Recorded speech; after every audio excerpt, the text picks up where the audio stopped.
ఈ గ్రామానికి చెందిన ముగ్గురు యువకుల్లో ఇద్దరు చనిపోయారు. గత నెల స్నేహితుని బర్త్డే వేడుకలకు వెళ్ళిన 10 మందిలో ముగ్గురికి మాత్రమే అనారోగ్య సమస్యలు వచ్చాయి. మహబూబాద్ జిల్లా నర్సంలపేట మండలం రామన్నగూడెంకు సంబంధించిన కుటుంబానికి ఉన్న పెద్ద దిక్కును కోల్పోయింది కుటుంబం. ఏం జరిగింది?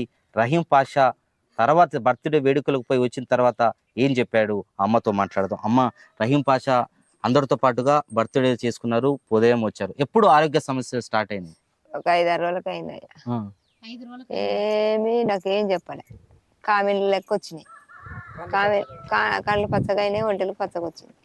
అమ్మ నాకు కామెలు లెక్క వస్తుందమ్మ అంటే బియ్యం వేసి చూసిన పచ్చగా అయినాయి. అది మా ఇబ్బంది పోయిండు, చూపించుకున్నాడు. అమ్మ నాకు కామెలు వచ్చినాయి అన్నాడు. మళ్ళీ ఖమ్మం పోయిండు, లివర్కి వచ్చింది అన్నాడు. మళ్ళీ వచ్చినాక మళ్ళీ మా ఇబ్బంది పోయిండు. అమ్మ నాకు కిడ్నీకి వచ్చింది అన్నాడు. ఇక లాభం లేదమ్మా, మన ఖమ్మం వెళ్ళిపోయి 4 రోజులు ఉందాం అన్నాడు. సరే కొడుక పోదాం పా అన్న. 6 రోజులు ఖమ్మాలు ఉన్నాం, ఏం కాలే. కళ్ళకి వచ్చింది. కళ్ళకి వచ్చినాక అమ్మ నా నుంచి కట్టలేదు, హైదరాబాద్ తీసుకుపోమ్మని. హైదరాబాద్ తీసుకుపోయినాక కళ్ళు పోయినాయి. ఆ కళ్ళు ఇక చచ్చిపోయే ముందట కళ్ళు ఆపడ్డాయి.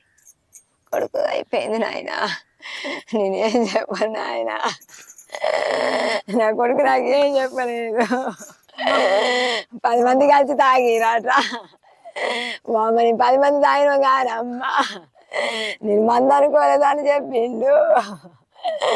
నా కొడుకు అన్యాయం చేసిరు. రహీం పాషాకి ఇంతకేమైనా అనారోగ్య సమస్యలు? అసలు లేదు నాయన, నా కొడుకు అసలు లేదు. నా కొడుకు ఏ జబ్బు లేదు నాయన, వాడు పుట్టిన కంచి ఏ సమస్య రాలేదు. చిన్న కొడుకు వచ్చింది కానీ వానికి అసలు లేదమ్ము. రహీం పాషాకు జరిగితే అందరికి జరగాలి, ముగ్గురికి మాత్రమే జరిగింది. 10-12 మంది స్నేహితుల్లో. అసలు పోలీసు వాళ్ళు ఏం చెప్పారు?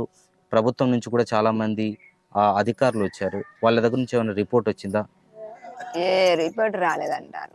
వస్తే ఇక్కడ నుంచి వస్తే వస్తుంది అంటారు, పోస్ట్ మార్టం. రహీం పాషా కారోబారిగా ఉద్యోగం చేసేవాడు, గ్రామంతో అందరితో కలిసి ఉండేవాడు. కానీ గతంలో రహీం పాషాకి ఏమైనా గొడవలు ఉన్నాయి ఊళ్ళలో? గొడవలు అయితే ఎన్నడూ నాకు కనిపించలేదు సార్. గొడవలు అయితే ఎన్నడూ కనిపించలేదు. నేను కనిపించుతుంటే నా కొడుకుని పోనీయకపోదు. అందరూ మంచిగానే పోతారు కదా అనుకున్నాను. ఇట్లా చేసే సంగతి నాకైతే తెలియదు. ఏం చెప్పారు డాక్టర్లు? ఏం చెప్పారంటే పాశం అంటారు. అయ్యా పాశం ఇసం కలిసిందమ్మా, వాళ్ళు దాని పేరు చెప్పమని మేము ట్రీట్మెంట్ ఇస్తామన్నారు. వాళ్ళు చెప్పలేదు, తెలియదు కదా సార్, చెప్పలే. అట్లా కూలిపోయాయి. పగలేవు రహీం పాషాకు. పగలైతే ముగ్గురికి కూడా, శ్రావణ్ కుమార్ కూడా సేమ్ మీరు ఏ రిపోర్ట్ వచ్చిందో శ్రావణ్ కుమార్ కూడా అదే రిపోర్ట్ వచ్చింది. ఇంకో ఆయన హాస్పిటల్లో ఉన్నాడు. మీకు కావాలని చేసిరని అనుకుంటున్నారా, లేకపోతే? కావాలనే చేసారు సార్. నేను చెప్పేది ఉంది, కావాలని చేసే నా కొడుకు. కానీ పగలు పెట్టుకొని ఎన్ని రోజులు పగలు పెట్టుకున్నారో మాకైతే తెలియదు. నా కొడుకులు బయట పడకుండా నా కొడుకును ముంచి కూర్చున్నారు సార్. నేటు బాడి నా కొడుకు ఆత్మ శాంతి కోసానికి మీరు ఇది తెలిపాలి. నాకు ముగ్గురికి ఎందుకు జరిగింది అది తెలిపాలి, అంత తప్ప ఏం లేదు నాకు. ఇప్పుడు మీరు అంటే అందరినీ మీరు కూడా వాళ్ళతో మాట్లాడి ఉంటారు. రహీం పాషా కావచ్చు, శ్రావణ్ కుమార్ కి జరిగిన తర్వాత మిగతా వాళ్ళతో మనం మాట్లాడిరమ్మా? మాట్లాడలే, మాకు కలవలేదు, మాట్లాడలే. మేము హాస్పిటల్లోనే ఉంటుంది, దాకన్నలోనే ఉంటుంది. మాకు ఏడ కలుపుతారు సార్ వాళ్ళు? అసలు కూలిపోయా మా గోడ మీద మేము ఉంటే మాకెందుకు కలుపుతారు వాళ్ళు? రాలేదు. పోలీసు వాళ్ళు ఏం చెప్పారు? పోలీసు వాళ్ళు కూడా ఏం చెప్పాలి. కోర్టు మాసం రిపోర్ట్ వస్తే అంతే, మీ లెక్కనే తీసుకొని పోతారు అంతే. ఏం చెప్పలే.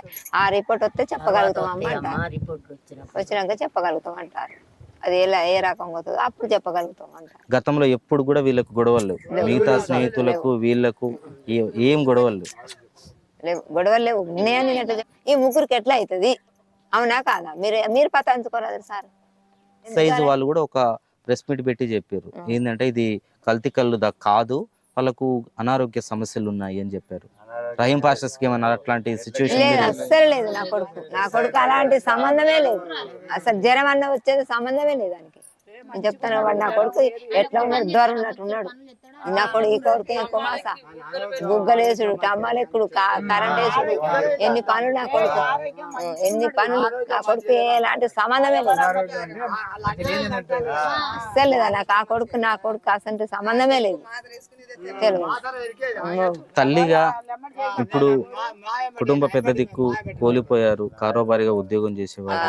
కూలిపోయే ఉంది సార్. మీరు ఇప్పుడు ఏం కోరుకుంటున్నారమ్మా? నా కొడుకు ఎవరు పెట్టింది మందు అది మీరు పరచాలే, నా కొడుకు ఆత్మశాంతి ఉండాలి అంతే తప్ప నేనేం కోరుకుంటా వాడు కట్టరితే నేను తిని వస్తాను అనుకుంటాను. నా కొడుకు ఆత్మశాంతి ఉండాలి, నాకు తెలియాలి, నా కొడుకు ఆత్మశాంతి ఉండాలి అంతే కోరుకుంటాను సార్. నేనేం కోరుకుంటలేను. వాడితే నేను తింటానండి. కొన్ని డబ్బులు కూడా నా కొడుకు పెట్టుకున్నా పోతాయి నా కొడుకు పోయిన డబ్బులు పోయినాయి. నాకు వాడి ఇస్తే నేను తినను. నా కొడుకు ఆత్మశాంతి కలగాలి అంతే. మాకు తెలిస్తే వాళ్ళకి ఆత్మశాంతి ఉండాలి. ముగ్గురు కలిసి ఇద్దరు కలిసి అది తెలవాలి నాకు. మేము కోరుకునేదే కదా సారు ఏ రకంగా జరిగింది తెలవాలి. డిపార్ట్మెంట్ వాళ్ళు చాలా మంది మీతో మాట్లాడి ఉంటారు, ఏం చెప్పారు మీకు? మాతో ఏం చెప్పారంటే ఇప్పుడు పోస్ట్ మార్టం రిపోర్ట్ వస్తుంది, దాన్ని బట్టి విచారణ చేద్దామని అన్నారు. అందులో ఒకటి 10 మెంబర్స్ అన్నారు కదా, ఈ 3 మెంబర్స్ వరకు ఏమన్నా వేరే దగ్గర ఏమన్నా తీసుకున్నారా అని అడిగితే తీసుకున్నారని చెప్పారు. ఈ మాట ఎవరు చెప్పారు మీతో? ఇక్కడ మన పోలీసు ఎంక్వైరీ కోసం వచ్చారు కదా, మళ్ళీ నిన్న పోలీస్ స్టేషన్ కూడా నేను కూడా వెళ్ళాను. ఎంక్వైరీ కోసం పిలిస్తే తెలియంది అది కూడా. ఈ 3 మెంబర్స్ ఎక్కడ తాగారా అంటే వెళ్ళారని తెలిసింది, అక్కడ ముంగమటలో తాగారని. అంటే ముందే తాగి వచ్చిన తర్వాత ఈ పార్టీకి అయిపోయినాక మళ్ళీ ఇది అయిపోయినాక మళ్ళీ అనమాట. ఈ 10th ఇది జరిగింది. తర్వాత వీళ్ళు 3 మెంబర్స్ తాగినట్టుగా తెలిసింది అనమాట. అదే రోజు తాగారా? మళ్ళీ నెక్స్ట్ మళ్ళీ నెక్స్ట్ అనమాట. నెక్స్ట్ 10 కదా, 14 అట్లా 13లో అలా. అక్కడికి ముంగిమడికి ఏమైనా వెళ్ళారా పోలీసులు? అక్కడ తాగి మనకు తెలియదు. మన వాళ్ళు అయితే మొత్తం ఎంక్వైరీ చేస్తున్నారు పోలీస్ స్టేషన్లో. అయితే మొత్తం విలేజ్ వీళ్ళ ఫ్రెండ్స్ ఉన్నారు కదా, 17 మంది 16 మంది ఉన్నారు, వాళ్ళని మొత్తం ఎంక్వైరీ చేస్తున్నారు. మీకు ఎవరిపైన అనుమానం ఉందా? అనుమానం అంటే ఏం లేదు మనకి. గొడవలు అయితే ఏం లేదు, భయ్యకు గొడవలు ఏం లేవు. అనుమానం అంటే అది మంచిగానే ఉండేది, అనుమానం ఏం లేదు.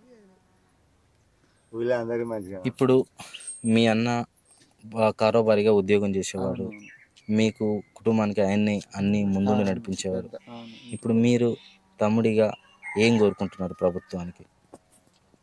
ప్రభుత్వానికి ఏముంది సార్, ఇది నా ఎంక్వైరీగానే జరగకుండా ఉండాలి కదా. ఇప్పుడు మా బ్రదర్ అంటే సరే, అది ఎలా జరిగిందో మనకు తెలియదు.